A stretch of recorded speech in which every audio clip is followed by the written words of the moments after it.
Olá, gente! Oi, gente! Tudo bem? Tudo bom com vocês? Sejam bem-vindos a mais uma live. Hoje a gente estreia um participante novo esse ano. Esse ano a gente vai vir com várias novidades e o Will é a primeira delas.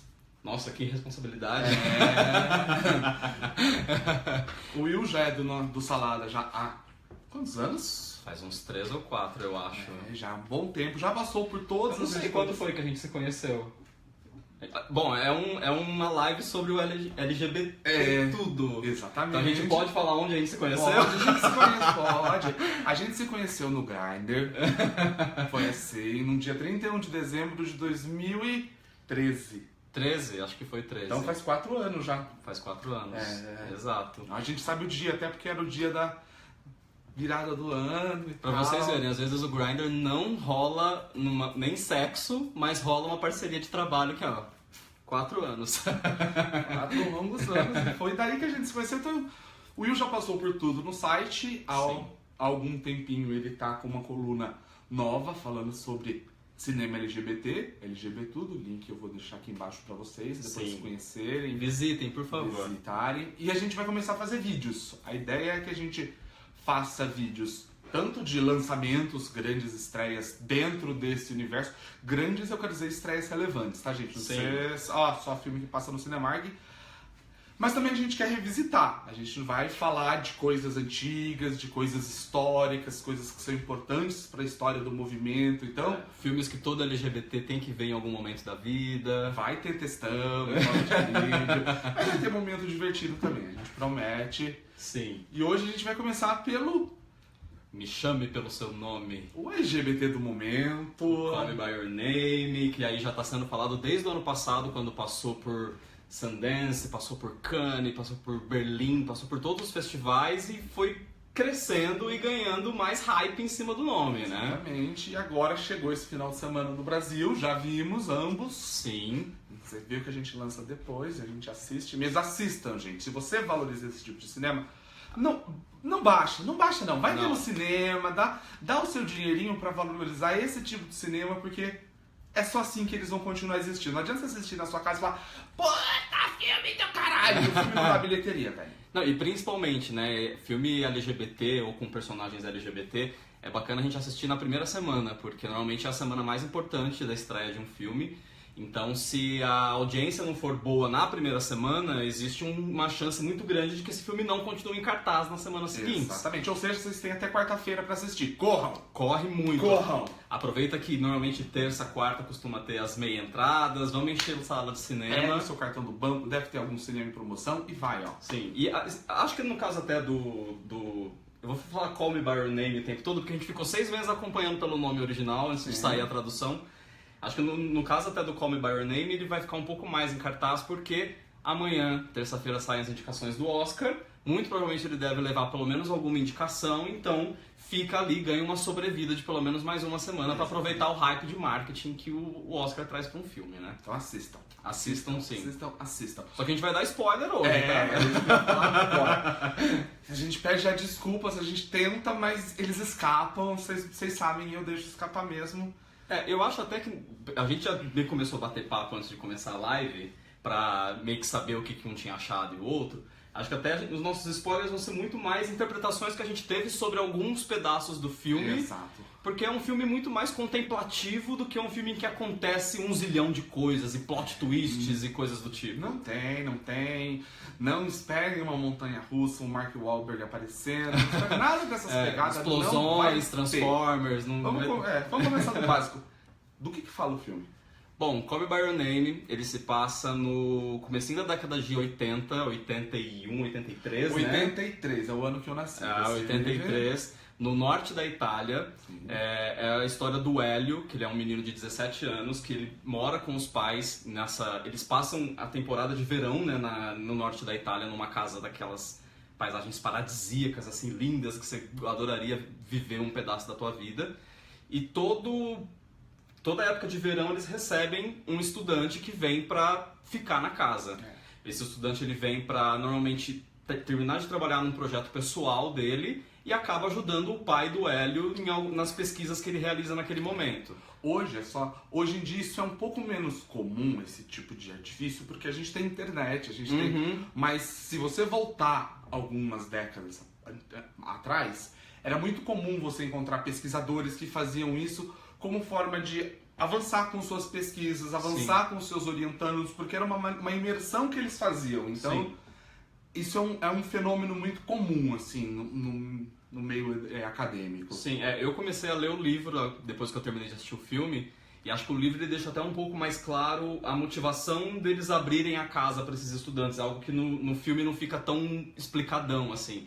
É que eles são, o pai e a mãe do Hélio são um casal super de acadêmicos, de estudiosos, e eles adoram sempre ter gente em casa para dar essa oxigenada e ter uma pessoa que vai trazer novos assuntos e tal. Essas pessoas não pagam nada para ficar na casa, e a única coisa é que eles eles ajudam em algumas atividades da pesquisa do pai do Hélio. Então, organiza correspondência, ajuda ele a colocar slide de apresentação na ordem, vai no rio buscar a estátua que saiu do rio.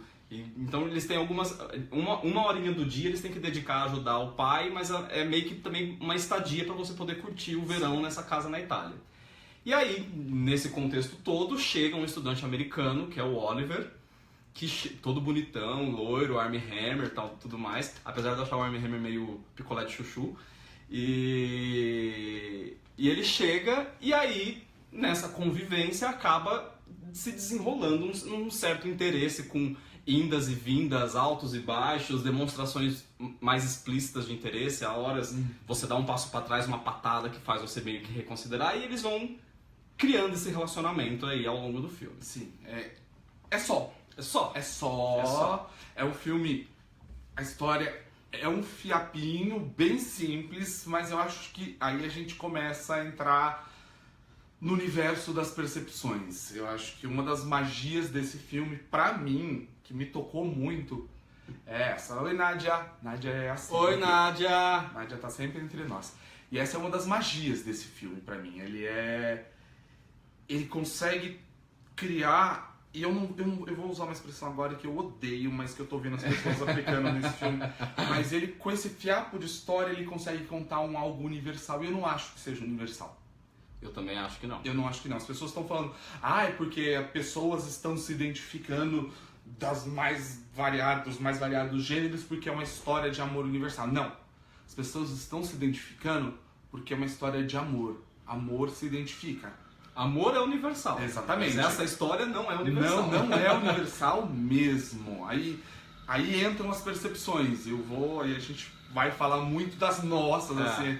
E é engraçado que a gente conversou aqui um pouquinho antes da live e a gente teve percepções bem diferentes. Então é bom que acho que a gente, sem querer, a gente vai conseguir expor dois tipos de percepção muito diferentes e como que a mesma coisa foi interpretada como uma qualidade e pro outro soou como um defeito, sabe? Vamos começar então falando sobre justamente o Hélio. Hélio, protagonista...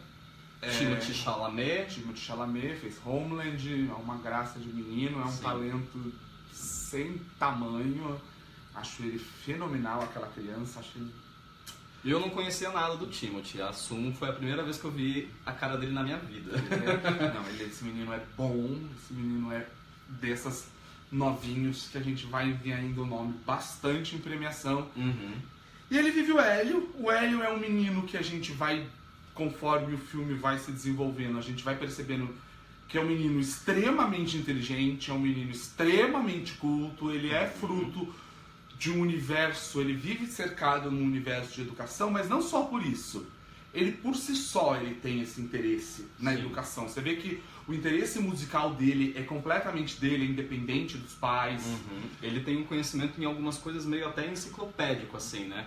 O Oliver uma hora pergunta pra ele, porque essa estátua é da Segunda Guerra? Ele fala, não, é da Primeira Guerra, que é da batalha tal, que foi a batalha mais... 170 mil pessoas, a batalha mais violenta da Primeira Guerra. Ele tem um grande conhecimento, e isso, dentro daquele universo, do universo que trata o filme, é um elemento sedutor. A gente está falando sobre pessoas que se flertam e que inteligência é parte do rolê, assim, Sim. por mais que o corpo escultural do Armie Hammer com os peitos peludos chame a atenção, e não tem como negar, chama a atenção, a gente também vai lá pra ver isso, a gente vai ver é um ator meia boca, é um ator Bem meia boca. Mas a hora que ele abre a boca, Mas a aquela gente voz enxerga a grossa, a voz grossa do Armie Hammer é a única coisa que eu gosto dele. Não, eu também gosto das pernas. As pernas estão belíssimas. Que pernas, gente. Sim. Não, só, acho que complementando o que você está falando da criação do Hélio, acho que inclusive também isso mostra um pouco também como que esse menino, ele também acaba tendo que ter esse desenvolvimento cultural e musical e enciclopédico para algumas coisas, porque ele é um menino de 17 anos que o tempo inteiro convive no mundo de adultos. Exatamente. Ele convive com os pais e com a mãe, com o pai e a mãe, que são dois estudiosos, convive com esses estudantes que vêm todo ano para poder passar na casa. Com os amigos intelectuais da família que tem debates políticos e artísticos enormes. Buñuel e tudo mais, e assim, ele meio que teve que amadurecer muito rapidamente nesse aspecto intelectual para poder sentar na mesa e meio que lidar de igual para igual com todo mundo que circula dentro dessa casa. Exatamente. E você falou uma palavra muito boa que eu vou pegar o gancho. Só que ao mesmo tempo que ele amadurece muito bem intelectualmente, ele ainda é um menino de 17 anos que é emotivamente, emocionalmente e sexualmente imaturo. Sim. Ele é um menino virgem, ele é um menino que não tem vivências ali, e o filme vai nos mostrar isso. E quando a gente fala vai nos mostrar isso, não é só a história dele com o Oliver. Eu acho que o filme mostra a descoberta da sexualidade desse menino de uma maneira que, para mim, aí começam a bater as diferenças. Para mim, e eu vou falar uma coisa agora que a gente vai falar muito ao longo dessa live. A experiência pessoal de quem assiste é muito importante para quem vê esse filme. Porque toca de maneiras distintas. É o tipo de filme que toca.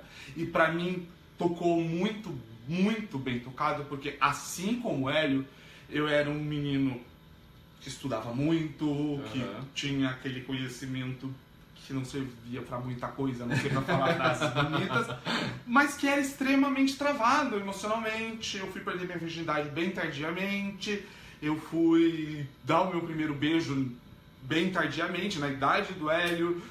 Então, assim, eu sou a criança adolescente que o Hélio é. Nesse ponto me toca, e aí veio a minha identificação muito forte com ele, porque é muito parecida com a minha vivência. Eu acho que o filme me pegou muito nesse ponto. Foi a descoberta da sexualidade para mim não foi uma coisa linear, não foi uma coisa crescente, foi uma coisa assim. E não é assim que é uma montanha-russa emocional. Não, é que quando você acha que está acontecendo, ela afunda e ela para de acontecer e de repente acontece de novo. E é isso que acontece com o Hélio. Isso, pra mim, é um mérito. Pro Will, não. O que me incomodou um pouco nessa trajetória toda da descoberta do Hélio, acho que assim, o tempo inteiro acho que você tem que ficar fazendo esse exercício ao longo do filme de esse menino tem 17 anos, deixa eu lembrar como que as coisas eram aos 17 anos, de que você não tem as coisas tão delimitadas, as coisas tão claras, as coisas não funcionam tanto no papum, assim. Hoje a gente meio que, depois de 10, 13 anos de carreira, a gente meio que já leva as coisas no automático, né? E a gente vive um tempo que as pessoas têm especialmente se a gente falar em meninos gays na faixa etária dele, em grandes cidades, não só em grandes, em cidades médias, em algumas pequenas, você já tem a internet e os aplicativos permitiram uma facilidade na descoberta que não tinha naquela época. Quando eu me descobri, para você saber que alguém era gay, ou era lá de onde eu venho, lá do interior, ou era a pessoa que era escrachada, que no filme ele sutilmente passa por essa questão quando mostra o casal de amigos dos pais dele, ou você não sabia. O jogo era muito sutil, o jogo era muito discreto. E eu sou um adolescente do final dos anos 90, ele é do começo dos anos 80, então é muito pior. Ele tá num lugar fechado com a família, então isso, o que pra mim soou muito natural, é muito comum para outras pessoas, e o Will, Pra mim pro Will falou isso, soa como travado, como falta de... eu acho que no caso até, pra mim, não foi nem soar travado, assim. Porque acho que como o Hélio, esse menino de 17 anos, ele tá nesse processo de descoberta, você não... Eu tive muita dificuldade de ler os sinais do Hélio ao longo do filme. E aí, acho que como as coisas vão acontecendo de uma maneira muito sutil, e as coisas, talvez a gente com esse nosso sangue latino, que a gente é muito expansivo com as coisas, eu passei muito tempo do filme achando que ele de fato ele não tinha interesse no menino, no Oliver, que ele odiava o Oliver, e aí parece que de uma cena pra outra dá um estalo nele de que ele fala, não, eu quero esse cara. E aí as coisas começam a acontecer. E aí eu fiquei tentando voltar. Acho que daí é onde a Nádia, inclusive, colocou. Então, cada pessoa tem uma percepção de amor que passa no filme. Eu acho que não uma percepção de amor, mas assim, a forma como a gente sempre vai acabar usando a nossa régua pra eu acho que avaliar os outros. Então, assim, eu lembro que eu, com 17 anos, vivia as coisas de uma maneira muito intensamente. Então, assim, se eu gostava muito. Se eu amava muito. Se eu odiava muito. E a única coisa que a gente consegue vivenciar com muita intensidade é essa sensação de ódio que ele sente pelo cara, não de amor. Que não é... E aí entra diferenças de leitura. Eu não li como um ódio, eu li como... É o jeito que ele achou de chamar atenção sem mostrar que ele estava querendo o Oliver. Porque ele não sabia até onde o Oliver também queria a mesma coisa que ele. Onde então, ia ter receptividade ou não. Então, até tinha mesmo jeito de chamar atenção e assim, se não colar, eu não tô fazendo nada. Não tô tentando avançar um sinal que o cara vem falar, tipo, não, você tá entendendo tudo errado, eu vou contar pros teus pais, porque isso não é nada disso. Tinha pro Hélio, aliás, pros dois ali, tinha uma barreira muito grande, que é o fato do Oliver estar ali para fazer um trabalho com o pai dele. Sim. Então, o vínculo do Oliver é com o pai dele. Então, qualquer passo em falso pode levar uma informação que até então, eu não vou dizer nem que era secreta, talvez fosse desconhecida ainda para ele, podia levar essa informação no colo do pai dele. Sim. E o caminho oposto você também enxerga. O Oliver tem muito receio de, eu vou dar em cima do filho de 17 anos do meu orientador. Sim. Isso é um... o cara abriu a casa pra mim, o cara tá me dando comida de graça, o cara não tá me cobrando hospedagem, aí eu venho aqui, seduzo o filho dele de 17 anos e como é que fica? É uma situação, ali tem... Não é nada que fala assim, joga na sua cara no filme do tipo, meu Deus, isso é um romance proibido. Não. É na sutileza que essa informação vai se passando ali, na relação hierárquica entre o pai e o Oliver. Tem uma cena, inclusive, que quando o Oliver e o Hélio começam a se aproximar, o pai chama ele e fala que eles têm que catalogar umas coisas e que vai levar muito tempo. Sim. Rola uma puxada do pai de, vem cá, você tá aqui pra fazer pesquisa comigo, não pra ficar de frente com meu filho. Sim. Tem esse momento. Então a coisa tá ali acontecendo muito na sutileza. Como todo o filme, ou é na contemplação ou é na sutileza. Nada é bruto, nada é agressivo, nada é pesado. E muita gente tá se decepcionando com isso. O que então, pra mim é um mérito. mas eu, por exemplo, eu não tinha em nenhum momento... você comentou isso agora do pai dele vir puxar o Oliver de volta, né? Do tipo, você não tá aqui pra flertar com meu filho, blá blá blá blá. Em nenhum momento do filme, até uma cena muito emblemática que acontece mais no final, até ali, assim, eu não tinha... Eu achei que a família não tinha conseguido pegar nada, sabe? E que essa interrupção era mais interrupção mesmo daquela coisa do tipo, você percebe que vai acontecer alguma coisa e chega alguém no momento que faz tipo, sai, vem aqui. Exatamente. São coisas que você vai amarrando, que você vai construindo conforme o filme avança. Não tem como... Ali na cena eu também não peguei. Pra mim era o pai. Não, mas eu não cheguei até agora. Agora que você falou que eu fiz, realmente, pode ser, mas isso eu não voltei reconstruindo as coisas depois. Eu sou obsessivo. Mas eu peguei... Depois, quando você coloca o filme inteiro diante de você, você começa a perceber que as intenções estão ali e elas não são explicitadas pra gente. Primeiro porque não é a intenção do filme. A ideia é talvez ser que a coisa aconteça assim, ali na maciota, como é na vida real, gente. As coisas não acontecem nem sempre na brutalidade, assim, na porrada. Nem sempre o casal de cowboy, um arria a calça do outro e tá. Nada contra, é um dos filmes da minha vida. Mas nem sempre é assim. Às vezes a coisa é um pouco mais... O travado é mais travado do que um Jack e um Ennis, por exemplo. Que já é bem travado. Que é bem travado. Mas eu acho que Hélio e Oliver são mais travados ainda, porque eles as barreiras eles se colocam, a sociedade coloca, é muita coisa embarreirando ali. Mas aí acho que só pra gente de novo deixar claro como que a gente teve percepções diferentes, porque tudo isso que a gente está discutindo, no final das contas, o André vê como grandes qualidades do filme.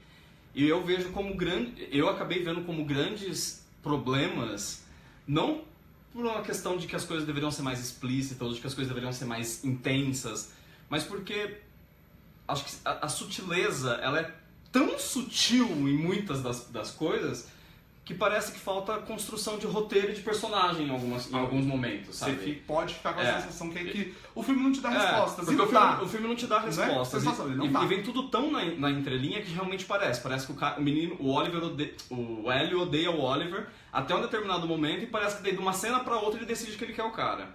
A mesma coisa o Oliver. O Oliver, a gente tem toda essa interpretação de que ele não estava dando toda essa abertura porque ele estava na casa na casa dos pais dele, não queria lá. Só que o tempo inteiro parece que o Oliver é muito mais construído como um cara escroto do que como um cara que tá segurando a onda porque não pode pisar na bola, sabe? E a construção da escrotidão dele, depois eu fiquei pensando nisso, a construção da escrotidão dele vem muito da percepção que o Hélio nos dá.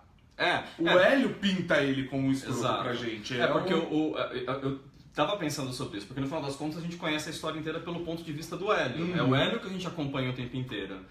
E o Oliver tem vários momentos em que ele desaparece. Ele cata a bicicleta, some e aparece 2 dias depois. A gente não tem noção de onde foi que o Oliver caiu, de onde foi que o Oliver se meteu. Aí depois ele volta e fala que caiu e ralou a barriga. E a gente nunca sabe se ele tá falando a verdade, se ele tá mentindo, se ele tá sendo escroto, se ele tá sendo verdadeiro. E as coisas vão ficando. E não tem como a gente saber assim mesmo. E não vai saber. Acho que esse pra mim, é uma das graças. Aí eu quero te perguntar uma coisa, que são duas, primeiro uma, depois a outra. Diz respeito a gêneros. Pra você, existem gêneros dessas personagens no filme? Gêneros sexualmente falando. Exatamente. Então, eu acho que... Orientações, pra ser mais Orientações, né? Porque gênero, todos eles são orientação, sim. Vamos usar a palavra correta. Eu acho que no final das contas essa é a pergunta mais irrelevante depois que você assiste ao filme, porque acho que o filme ele foi muito ventilado na imprensa e todo mundo como é o filme sobre a descoberta da homossexualidade. Eu acho que não é. Eu acho que ele é muito mais um filme sobre a descoberta do desejo da sexualidade, ponto. A descoberta do desejo e você se permitir experimentar este desejo. Não sei se depois que o filme acaba, se o Hélio vai ser gay, vai ser bi, vai ser... Pode ser que né? Há boatos que a gente pode saber, né? Se virar uma trilogia. Existe já o comentário de que vai ter um segundo filme, né? Mas isso no final das contas, pra mim, pelo menos, é muito irrelevante. Não importa, no final das contas, se eles são gays, se um deles é enrustido ou não. Assim, isso no final das contas não importa, porque o que importa... Acho que a mensagem mais bonita do filme, no final das contas, é justamente isso. É você se apaixona por pessoas. E aí você experimenta esses sentimentos e essas atrações que você sente. Eu acho muito bonito, eu concordo plenamente. Eu vi pessoas falando, porque quando lançou, meu Deus, filme sobre gays. Aí quando você assiste, eu vi pessoas falando, não, o Hélio é bi. Sim. Mas, né? Bi faz parte dos LGBT também. Tá ali. Eu acho que o Hélio é uma pessoa de 17 anos. Só isso. Sim. E vamos puxar pela memória, você, meu amiguinho LGBT, puxa pela memória os seus 17, seus 16 anos. Muitos de vocês provavelmente não tinham certeza ainda do que eram. Eu com 20 anos de idade, Eu tenho amigas que podem testemunhar. Me perguntavam o que eu era, eu falava, bi. Eu me assumia como bi. Se você me perguntar hoje o que eu sou hoje... Ixi, uma bichona. Uma bichona. Mas se você me falar hoje, André, você beijaria uma menina? Eu vou falar, normalmente. Você teria um envolvimento com a menina? Teria. Mas se você colocar dentro do rótulo, dentro da caixinha, não encaixa. Uhum. Eu acho que o Hélio é isso. O Hélio não encaixa numa caixinha bi, numa caixinha gay. O Hélio se encaixa na caixinha de uma pessoa de 17 anos. Pode ser que ele venha se encaixar? Pode ser que ele venha se encaixar. Eu acho que o Oliver é uma pessoa que se encaixa mais. Eu não sei. Eu tentei o tempo inteiro no filme não cair nesse julgamento. Nessa coisa de ficar tentando tirar o personagem do armário à força, sabe? Então. Porque, sério, assim, pra mim, acho que é muito irrelevante. A gente não, e acho que isso ainda fica muito claro nessa cena-chave que a gente falou, que é um diálogo, uma conversa que o Hélio tem com o pai. Que é uma cena... Que é a cena mais linda do filme. Linda. Assim, foi a única cena em que eu chorei no filme e acho que é a cena que eu vou levar do filme pro resto da vida, assim. E que a conversa com o pai acho que deixa justamente muito claro, do tipo, vocês viveram uma coisa linda, uma coisa que muita gente talvez nunca vai viver, e que viva, não deixe de tentar, não queira reprimir o que você está sentindo. Faça o que você sente que você tem que fazer. Eu acho que ali tá essa mensagem bonita do filme, que é o que a gente tá falando aqui, que é sobre... O filme podia ter acabado ali, na verdade. Não precisa nem ter tido o final do filme. Né? Ai, mas o final é tão dolorido. Não, mas o final, eu acho que o filme poderia acabar ali porque ele acaba com uma mensagem muito forte no final. E depois, quando ele segue até o final, você segue com uma coisa que, sei lá, a gente já tinha visto isso de uma maneira talvez muito mais trágica em Brokeback Mountain, sabe? De ter esse negócio da ligação de telefone que vai trazer uma notícia e... Mas eu acho que ali, diferente do Brokeback, a coisa não... O fato do Oliver ter ligado, diferente do que acontece no Brokeback, não é um fechar porta, não tá fechando porta. Isso ficou pra mim, assim, o Oliver não tá fechando uma porta pra ele. O Oliver tá sendo franco com ele, falando, olha, esse sou eu, sim, é isso que está acontecendo. O Brokeback é um fechar de portas por motivos de... Sim. Não, e eles são francos com o outro o tempo inteiro, né? De que também o Oliver liga pra contar, pra dar a notícia, e aí os pais pegam na extensão pra fazer festa, porque eles adoram o Oliver e tal, e aí a hora que termina, ele pega o telefone de volta e fala, ó, seguinte, meus pais sabem da gente. Eu acho muito bonita aquela cena. A hora que os pais dele desligam.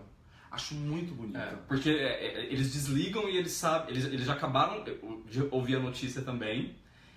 E eles desligam e você vê na cara deles que eles sabem como o filho deles deve estar sofrendo do outro lado da extensão do telefone. Sabe? Pai vendo o filho com o coração partido. E tipo, a gente não pode fazer nada. Deixa ele sofrer. É muito, muito bonito. Acho que esse é um mérito, assim... Eu vi pessoas falando aí, vamos entrar... Mais uma do Pessoas. Eu vi gente falando que não conseguiu conectar porque acha que essa relação pais e filhos é um pouco irreal. Eu acho que essa é a relação pais e filhos ideal. Eu acho que deveria ser assim. Se você não teve, eu também não tive ela plenamente igual está no filme. Eu não tive. Eu tive parcialmente essa experiência. Mas se você não teve... Eu fico triste por você, porque você merecia. Porque é uma experiência, é uma vivência muito bonita, assim. Eu acho que a dinâmica dos pais com ele é uma dinâmica de florescimento da vida. Sim. E não só da sexualidade, não. Eles estimulam o florescimento do Hélio de uma maneira muito bonita de se ver, assim. Eles não podam o Hélio em momento nenhum. Eles mais fazem do tipo... Vai experimentar o mundo. Exato. E eu acho que isso é muito, muito, muito, muito bonito. A mãe dele, as cenas dele com a mãe dele eu acho muito bonita. Sim. Acho muito, muito bonitas. As duas. Tem duas especificamente que eu gosto muito. Não, a relação dele você percebe desde essa relação dos pais que ela tem um componente especial assim muito desde o começo, né? A cena que faz quando ele decide que ele enfim vai tomar a atitude de correr atrás do Oliver e tal, é uma cena em que eles estão numa noite lá e aí estão os pais sentados no sofá, ele chega, senta no colo do pai com a mãe do lado, a mãe chega, puxa um livro, começa a ler uma história em voz alta, então é uma família que tem um modus operandi muito próprio. E que também acho que diz muito sobre esse universo desses personagens, né? Porque são acadêmicos, têm uma certa... já devem ter vivido muita coisa e visto muita coisa, e filhos dessa geração contra a cultura, anos 70, de free love e tudo mais. Então você percebe que isso repercute nos pais, sabe? Eu confesso que eu senti muita inveja do Hélio. Eu senti muita. Eu acho que até assim, a relação que eu tive com os meus pais, quando eu decidi sair do armário, eu acho que foi muito até... eu diria até muito parecida com a reação dos pais dele na forma de encarar a sexualidade deles. Só que eu gostaria de... só que isso aconteceu faz 6 meses, eu com 33 anos.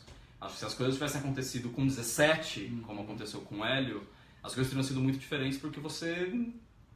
são 15 anos de sofrimento, ao menos, né? Eles criam 16, né? É. 16. Ó, o pessoal de humanas que não sabe fazer conta de 17 para 33.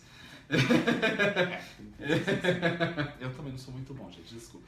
Mas eu acho que isso é muito bonito, assim. Acho que o universo que os pais criam para ele, um mundo de aceitação e de oportunidades, eu acho que é muito bonito de se ver, assim. Acho que é uma dinâmica de relação que eu gostei muito de assistir ali no filme. Agora, vamos falar de atores? Deixa eu só fazer um parêntese só rapidinho, porque eu comecei a ler o livro, já falei isso.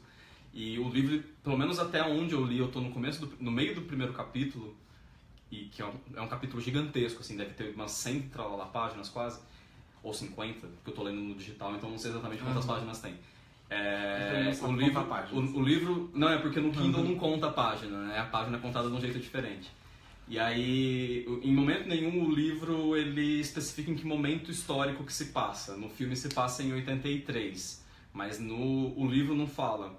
E uma das coisas que eu li nas críticas era justamente que uma das qualidades do roteiro na hora de ter feito essa adaptação foi justamente de conseguir colocar essa história se passando em 83, quando você tinha acabado de ter o movimento de contracultura e você ainda não tinha a epidemia de HIV, que foi quando a homossexualidade começou a ser visto como um fantasma e como uma sombra muito grande, e que talvez os pais dele, num contexto de HIV e de epidemia e tudo mais, talvez tivessem uma postura muito diferente, muito mais no sentido de proteger o filho, de evitar que talvez aquilo acontecesse com eles. Sim, ele situou o filme num ponto exato de um florescimento. De você poder lidar desse florescimento com uma certa naturalidade e sem esses pesos desse julgamento moral e que envolveu todo o mundo LGBT depois da AIDS, né? Vamos falar dos atores? Dos atores? Vou começar então de em ordem... Bom, o Timothy a gente já falou, né? Nós vamos falar dele bastante. Eu não abro mão de falar dele. Vamos começar falando então pela mãe. Eu não sei o nome da mãe, a atriz, você sabe? Não lembro o nome a da mãe. Aliás, vamos falar primeiro dos papéis femininos como um todo. Eu acho Sim. que os papéis... vocês conhecem o Joca, né? De sempre, toda vez. Sempre. Eu acho que os papéis femininos, eles são menores nessa trama, e eu não acho, honestamente, que é um desmerecimento da mulher. Eu acho que é uma história que se pretende contar, e aí é uma história de gerações de pessoas e sua sexualidade com pessoas do mesmo sexo. Ainda assim, eu acho que tem mulheres ali muito distintas, assim, as três que são as 3 mulheres mais importantes do filme, que as é 3, a mãe, a Márcia e a que fica com o Oliver. Ela tem a ceninha que dela. fica com o Oliver, Ela sim. tem a ceninha dela lá no final. A que fica com o Oliver encarna a mocinha. A Márcia encarna... Eu gosto muito do papel dela. Eu gosto muito daquela menina. Eu acho que é uma menina que também está descobrindo. Ela ali tem uma outra história que poderia ser contada pelo viés dela, porque assim como o Hélio, ela também está descobrindo a sexualidade dela, o corpo dela. Você percebe, ela tá nesse processo de descoberta de que assim, os dois tem a primeira vez, fica muito claro que ela perde a virgindade com o Hélio, e aí ela volta, o Hélio desaparece 3 dias, acho, daí a hora que ela volta pra procurar o Hélio, daí ela faz tipo, mas... então eu não sou tua namorada, então pra ela o fato de já ter tido a primeira vez com ele significa que eles já têm um relacionamento mais estabelecido, né? Sim, e é uma menina que também está ali na descoberta, nas perdas, ela também sofreu uma desilusão amorosa nesse filme. Eu acho que a gente só vê de relance a história dela, mas é uma história que tá ali também. E a mãe dele, eu acho que a mãe dele mostra já uma mulher numa outra fase. Eu acho que não só por causa da idade, eu acho que é uma mulher madura, uma mulher adulta, uma mulher que, pra mim, você percebe que a prioridade dela já mudou. Sim. Na vida, assim. E a prioridade dela já mudou e ela é pra mim, a mãe dele é aquele clichêzão de que mãe sempre sabe. Porque você percebe, todas as vezes em que ela interage com o Hélio, você percebe alguma coisa de que você sabe que ela sabe. Então ela percebe que ele tá usando um colar que é o mesmo colar que o Oliver usa. Depois que eles se despedem, que ela volta com ele no carro, que ele tá aos prantos no carro, tipo, ela não precisa falar nada, porque ela sabe tudo que tá acontecendo naquele momento. O fato de lá no final ela resgatar as tradições do Hanukkah, que o Hélio fala no começo. Que eles eram judeus discretos. Exatamente. E ela resgatou uma tradição pelo filho dela. Ela fez aquilo pelo filho dela. Ela é uma figura materna sem ser maternal. Sim. Ela não é uma mãezinha, ela é uma figura materna. E aí vai... Gente, esse filme eu precisava discutir numa terapia. Precisa uma terapia vai discutir isso. Porque é uma mãe, mas que é uma figura presente sem ser... Sem abafar filho, sem sufocar filho, sufocar. Sem fazer ninho. Não, ela estou aqui pra você, ó. E pensando no bem do filho, né, o tempo inteiro, porque quando o Oliver tá pra ir embora, que tá acabando a estadia dele, que ele vai viajar pra uma outra cidade onde ele vai pegar o trem pra ir embora, parte dela a ideia, né, de falar com o pai, ó, o Oliver tá indo, acho que era uma boa oportunidade pro Hélio viajar com ele. Ela dá pro próprio filho a ela felicidade. dá, tipo, eu sei que vai doer essa separação, então acho que a gente podia providenciar isso pro nosso filho, esse último momento dos dois a sós, sabe? Agora vamos falar então do pai, Mr. Perlman. Pai maravilhoso, gente. Vivido pelo incrível, pelo sensacional, pelo maravilhoso, salve Michael Stuhlbarg. Eu sou fã de carteirinha deste homem, eu assisti Boardwalk Empire batendo palma, eu gosto desse homem até fazendo o bichinho que o ET que vê futuro em MIB. Até nesse filme ele é maravilhoso. Até em MIB ele é maravilhoso. Ou seja, eu tava ali de fã, aplaudindo, e eu acho a atuação dele assim... um primor. Eu não tinha prestado muita atenção ao pai. Acho que o pai é um personagem. A mãe se destaca tanto que ela sufoca o pai mais da metade da narrativa. O pai parece que, na verdade, durante quase que o filme inteiro, ele tem essa função de ser sempre a pessoa que vai se intrometer no momento em que as coisas estão prestes a desenrolar. Tapem os ouvidos pro que eu vou falar agora pelos próximos 5 segundos. Mas você percebe que o pai quase o filme inteiro está no armário? Não. Na relação, eu acho que continua com o ouvido tapado. Ele é tão enrustido que ele se fecha naquilo. Ele se fecha, então ele se priva, então ele se joga, ele fala das pesquisas, ele fala de política, ele fala de cinema, mas ele não fala de coisas humanas. Ele não fala de coisas humanas até aquela cena com a mãe, quando eles estão tomando sol. Até ali ele não é humano. Eu não tinha feito essa percepção. Ali que a coisa já está escancarada, ele ganha o humano, ele se torna humano. Até então ele é o professor, ele é o pesquisador, ele é... Mas até aí, acho que, de novo, as coisas que a gente falou sobre a sutileza do filme, acho que ainda assim o filme trabalha tanto na sutileza que mesmo nessa cena que a mãe fala, deixa eles viajarem, e aí ele faz tipo, ainda ali eu não tinha sacado que esse pai estava atento a tudo que estava acontecendo. Não, nem eu, também não. Você só consegue perceber realmente na hora que tem a conversa dele com o Hélio, que aí você consegue remontando as coisas pra trás, que tipo, ele sabia o tempo inteiro. É um filme que você termina de ver e você começa a remontar. Você vai sempre remontar. E o monólogo dele, a conversa dele com o Hélio é assim, tem o quê? Uns 5 minutos na cena? Assim, pra assim, arrepiar. são 5 minutos que eu chorei que nem um condenado, assim, porque o Hélio não fala nada e o pai, você percebe que é aquele pai que ele vai rodeando pra poder chegar no assunto. Então ele fala de um jeito mais abstrato, aí ele fala de novo a mesma coisa de um jeito um pouco mais concreto, aí ele fala de novo até chegar a hora que ele fala, então agora eu não sei se eu tô sendo claro o suficiente, deixa eu contar. E aí ele solta. Acho que não é à toa que ele é uma das grandes apostas para ator coadjuvante, justamente por causa desse monólogo, assim. E porque ele é maravilhoso. Michael Stuhlbarg é maravilhoso. Agora, aos protagonistas. Vamos de baixo pra cima, né? Armie Hammer. Gente... Bonito, vozeirão, mas assim, não tinha nem que estar ali. Não, eu acho que ele tá ali por isso. Não tinha nem que estar ali. Eu cortei um pedaço do meu fluxo do pensamento. Indicação de ator coadjuvante no Globo de Ouro, gato, você não tinha nem que estar ali. Não mesmo. Não. Ele é bonito. Ele é gostoso pra um caralho. Isso ele sempre foi, a gente sempre achou. Ele quando ele é um só, quando ele é dois, pode botar quantos Armie Hammers em cena você quiser. Desde a rede social, porque era dobrado. Ele era dobrado, Nossa senhora, que beleza. Mas assim, é um ator que evoluiu.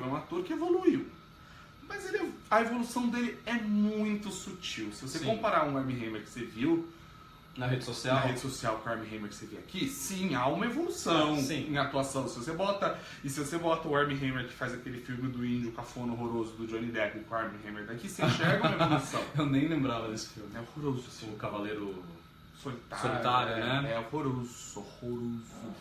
Mas, assim, a evolução dele é pequena, como ator, na arte ali. Então, assim... E eu acho que também nesse filme ele é um pouco prejudicado porque ele não é o foco das coisas.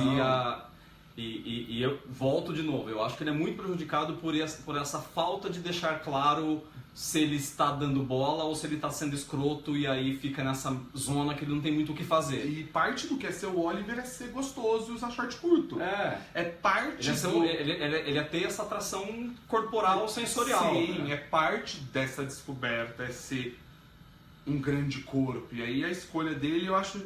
E aí eu vou entrar no mérito por trás... Eu quero bater minha palminha pro agente do Armie Hammer. Porque, olha, se você pegar o histórico de filmes dele e você botar esse filme, destoa muito. Destoa completamente. E é uma aposta grande, porque assim. A última coisa que ele tinha feito foi aquele Agente da Uncle. Nossa, realmente. É uma aposta, assim, considerável. Você tirar um ator de uma zona confortável, hollywoodiana, estúdio, tela verde, você jogar ele no meio do mato e falar... Faz aí cena de sexo gay. Olha, eu vou falar de só uma opiniãozinha polêmica, que é... A sexualidade dele não importa, ele é um ator. O ator, o papel dele é fazer isso. Pronto, dito isso, você jogar um ator que vem numa construção, o galanzão, bonitão, e é só, pra fazer uma cena de sexo gay com um menino de 17 anos... é você apostar na carreira daquele cara. Então eu acho que o agente dele apostou, ele apostou em si. Eu não acho que o Armie Hammer vai virar um ator fudido de bom, espero me decepcionar. Vai ficar um pouquinho melhor. Vai, mas eu acho que rolou uma...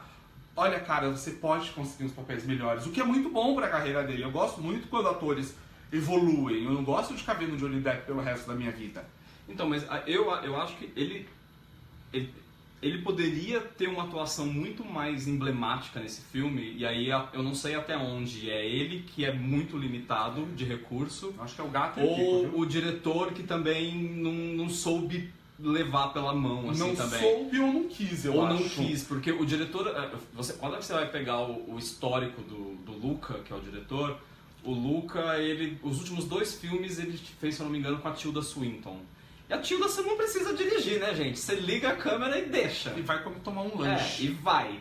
E aí você pega um Armie Hammer meio quadrado, meio rígido demais, você tem que dar ali uma soltada na pessoa. E sabe? a gente já falou isso pro mal, mas a gente também tem que falar disso pro bem. Quando eu falei na live anterior que a gente fez sobre Ameaça Fantasma aqui, a gente conversou sobre como o George Lucas é tão ruim diretor que consegue estragar um Ewan McGregor e uma Natalie Portman no mesmo, e um Liam Neeson no mesmo filme. Sim. Então, a mão do diretor por um ator é muito importante. Então, eu acho que assim, eu acredito que ele tenha puxado até o limite do que A, o roteiro permitia, B, o Armie Hammer ia.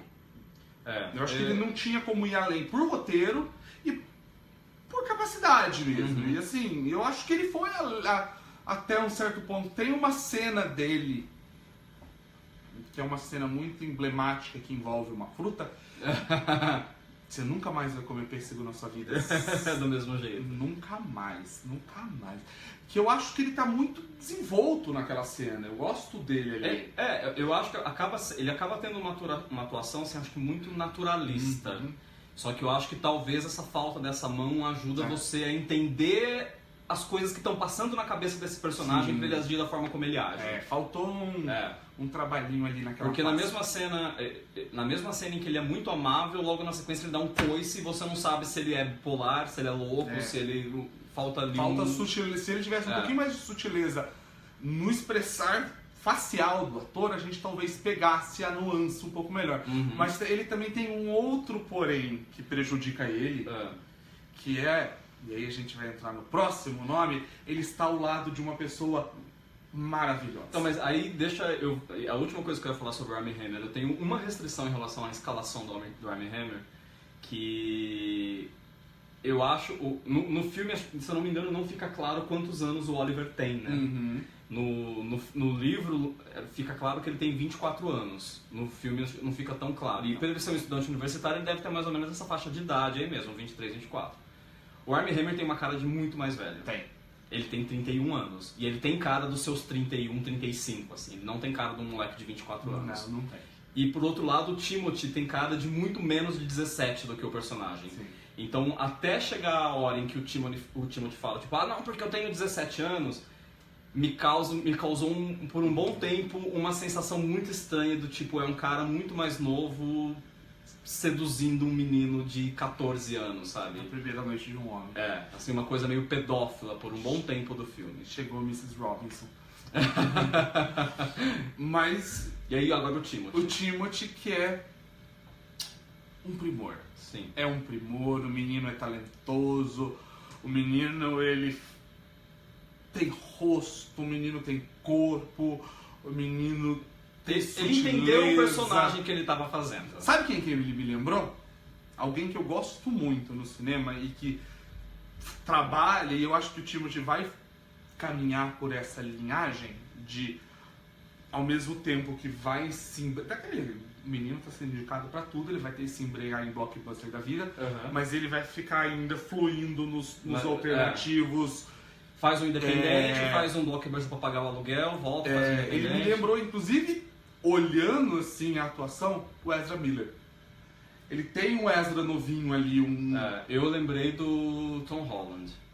Foi o primeiro que eu pensei. Eu lembrei do Ezra porque eu acho que o Ezra, ele ao mesmo tempo que ele é um gay assumido, ele assume personagens icônicos em filmes de héteros tipo Liga da Justiça, e ele vai lá e chora igual criança fazendo Harry Potter, e aí ele faz aquela bicha maravilhosa de As Vantagens da Invisível.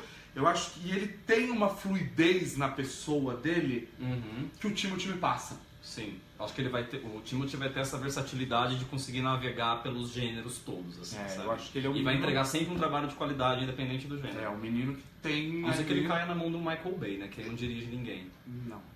E existia, eu não sei... Ou do George Lucas. Existia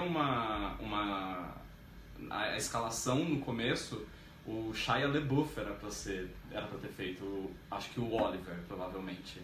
Que é você trocar meio que 6 por meia dúzia, assim, né? Só é menos bonito. Só é menos... Mas eu acho ele mais... Eu acho que o Shia LaBeouf tem mais sex appeal do que o Armie Hammer. Mas aí eu gosto da escalação dele, porque ele, pra mim, o Oliver e o Armie Hammer é a encarnação do desejo, né? das estátuas que o pai do Hélio estuda. Sim, isso é verdade.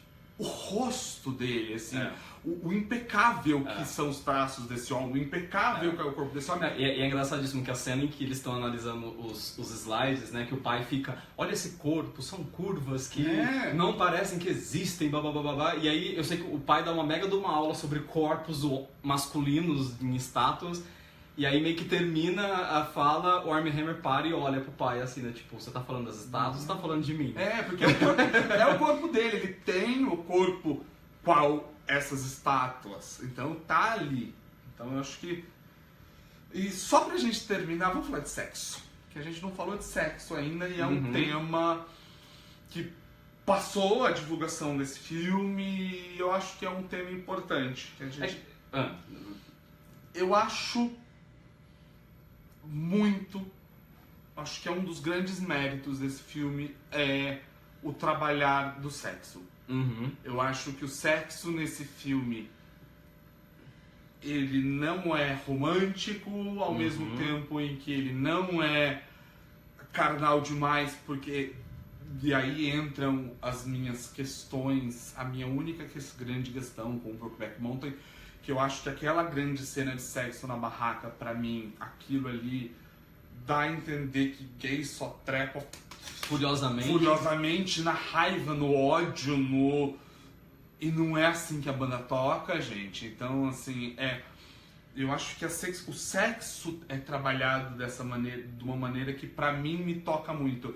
Eu gosto muito, mas muito do como a descoberta do sexo do Hélio é mostrada. A cena da fruta, as cenas da Márcia, como ele descobre um tesão por ela. Eu acho... Sim. Ele tem uma micro cena que ele empurra ela assim na parede, de que ele tá descobrindo o tesão. Eu acho muito legal. O sexo entre eles, eu acho um sexo bonito de se ver. Eu não preciso ficar olhando pra bunda do Armie Hammer. Eu queria ficar vendo a bunda do Armie Hammer. Eu queria que mostrasse o Armie Hammer contra a luz assim, e eu visse se direito a bunda de uma bolinha. Tá, mas é bem sutil, é uma coisa. Eu queria. Mas eu acho que a cena mais bonita do sexo é uma hora que enche a tela e os dois corpos deles estão assim entrelaçados, completamente embolados. Você só consegue minimamente distinguir quem é quem pela presença de pelos. Sim. Um tem, o outro não. Sim, e pelo tamanho da coxa. Exato. Né? Mas a coxa do Armie Hammer é maior que a cabeça do tio. É o tamanho do meu peito. Mas eu acho aquilo muito bonito. Eu acho que aquilo, ao mesmo tempo que aquilo é sexual, aquilo é carnal, aquilo não objetifica de uma maneira... Não que o sexo pelo sexo seja ruim, mas eu acho que não era a proposta do filme. Eu tive amigos que saíram da sessão falando muito mal justamente porque você fica o filme inteiro esperando o sexo e a hora que o sexo acontece, a câmera sai pra janela e não mostra nada. Eu gosto por dois motivos. Primeiro porque muito do filme me remete muito a como era esse amor do cinema clássico, que você não precisa mostrar sexo pra saber que houve sexo, você sugestiona as coisas e todo mundo sabe o que aconteceu. E acho que também, justamente isso de não objetificar, porque, né, no final das contas a gente tá objetificando um menino de 17 anos, porque não é a idade real do ator, mas é um personagem de 17 anos. Exato. E todos os sinais estão ali, então assim, você sabe que eles dormiram juntos, você sabe que eles acordaram juntos. Em uma das cenas, quando eles acordam, eles pegam a camiseta e limpam alguma coisa que espirrou no peito ou na barriga. A gente sabe o que aconteceu. E assim, acho que não necessariamente... Essa descoberta pro Hélio é uma coisa tão nova que não necessariamente acho que quer dizer que houve ali penetração e todas as coisas de sexo, blá blá blá blá. Eu acho que é muito mais talvez esse curtir o corpo, curtir o cheiro, curtir o toque. Na cena da fruta ele fala que teve. Quando ele fala que ele agora tá expandindo. Sim. Que ele fala, você tá expandindo e daqui a pouco eu não vou ser mais necessário. Vai pros minerais. A gente já entendeu até quem comeu quem ali. Mas Desculpa. Mas eu entendi. Ele fala, eu sei quem comeu. E aí, mas eu gosto muito disso, assim. A gente não precisa... Talvez essa descoberta não tenha envolvido sequer penetração. É uma descoberta de você estar presente, curtir o tesão, curtir o corpo, curtir a pele, curtir o toque, curtir o cheiro, curtir tudo que envolve estar apaixonado e estar junto e matar o desejo. E eu acho que, de verdade, depois que eles passam daquela fase que te incomodou, que é depois da cena da praça, que eles se abrem, eles se falam e a coisa começa a fluir, eu acho que o filme tem muita cena de um tesão desgraçado. Que você começa a assistir o filme, mas tá aquela cruzada de pernas sutil, você fala... Tem tesão ali. Eu acho que o tesão... Não, o tesão que é o que importa. Então, o tesão tá tanto ali que você tem que usar um pêssego pra tentar então eu acho que é muito bonito ver o tesão, a urgência das coisas, o modo como o Hélio faz a urgência das coisas pelo sexo. Ele é um menino de 17 anos descobrindo sexo, eles querem trepar. Não adianta a gente fingir que não. Ele quer dar uma rápida e ele dá uma rápida. É que é engraçado, assim, né? Eu tô lendo, acho que eu li muita pouca coisa sobre o filme antes da estreia porque eu peguei o hábito de não acompanhar mais as coisas porque a gente toma muito spoiler desnecessário.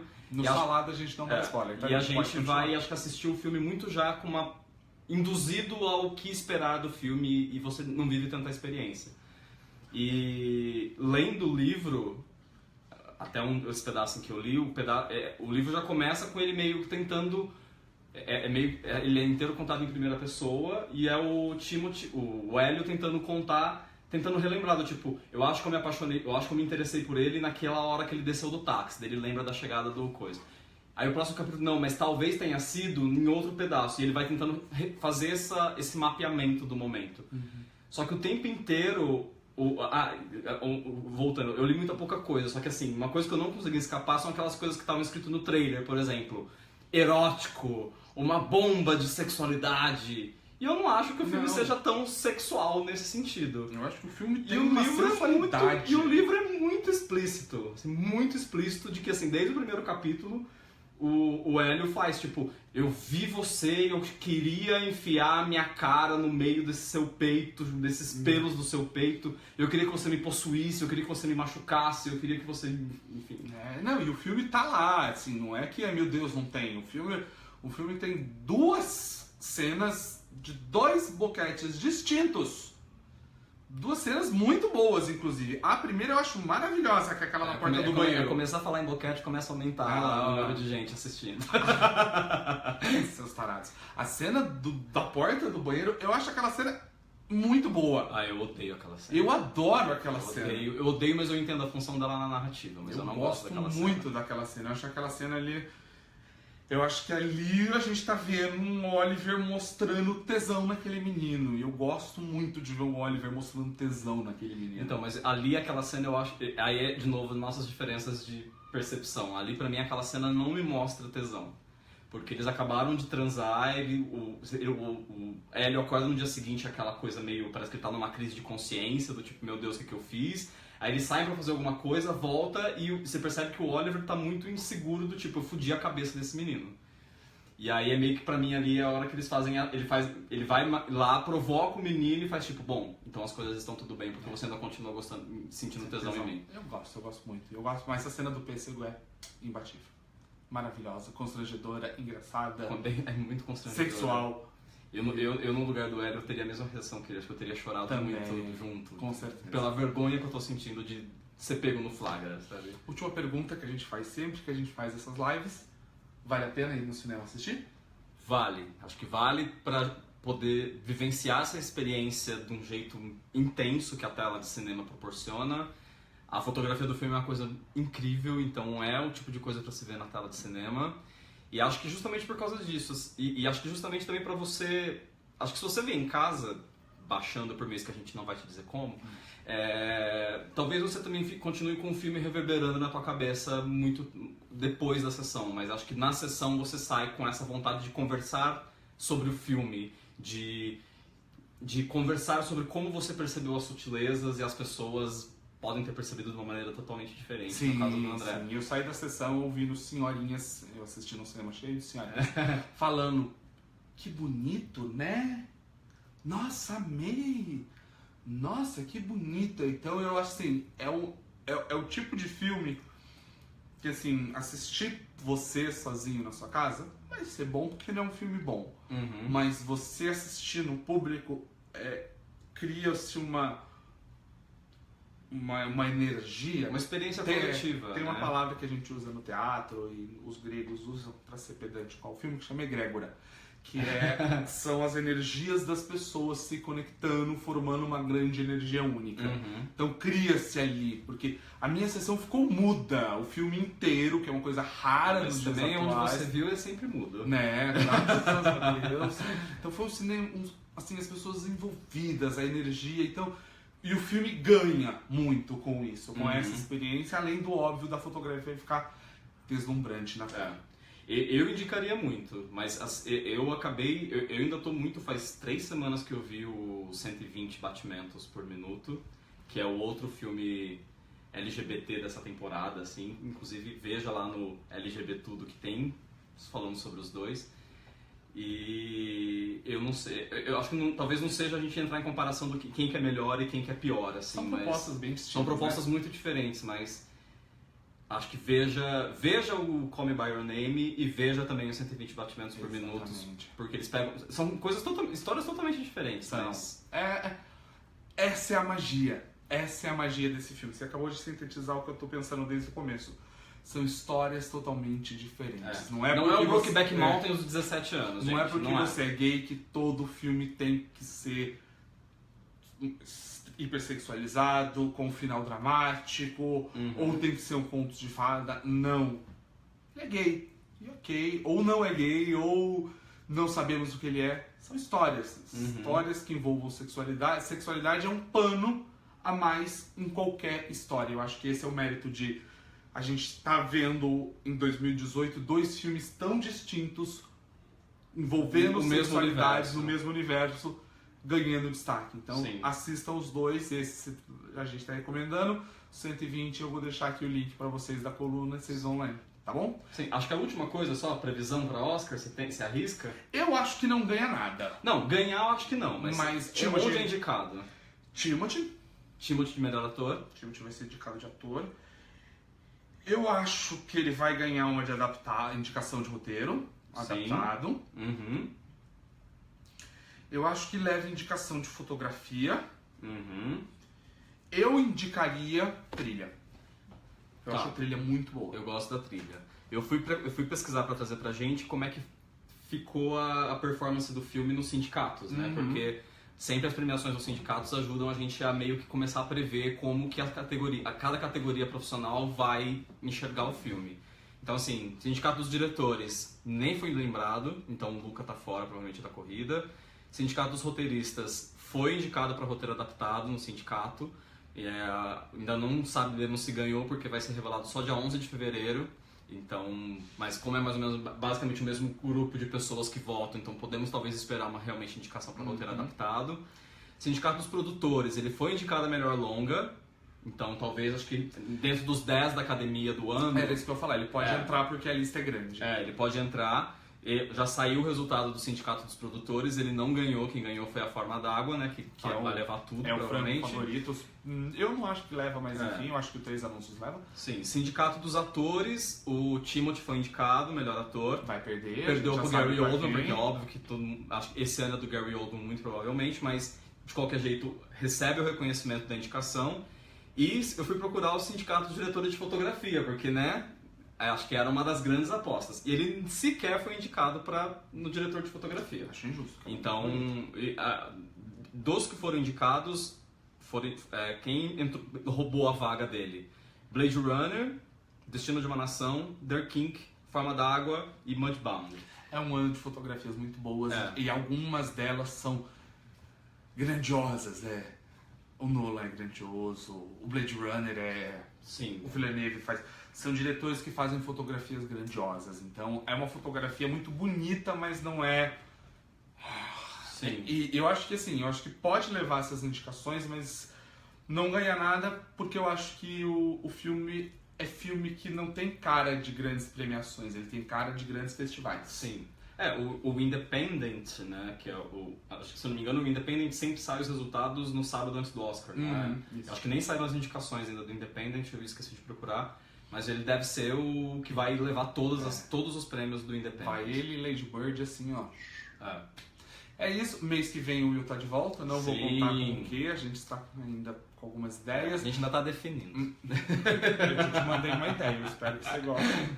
Mas se vocês tiverem ideias de filmes ou que estão por vir, cinema, Netflix, vale tudo, tá, gente? Ou temas que queiram sobre LGBT em cinema e audiovisual, que queiram que a gente aborde, tanto na live quanto na coluna. Quer falar de um filme clássico? Queria que vocês falassem do filme X. Nós vamos falar. Sim. Deixa aqui que a gente vai ver tudo e vai ter vídeo pra vocês, tá bom? Vai. Até mais, pessoal. Gente, tchau. Beijo, até a próxima.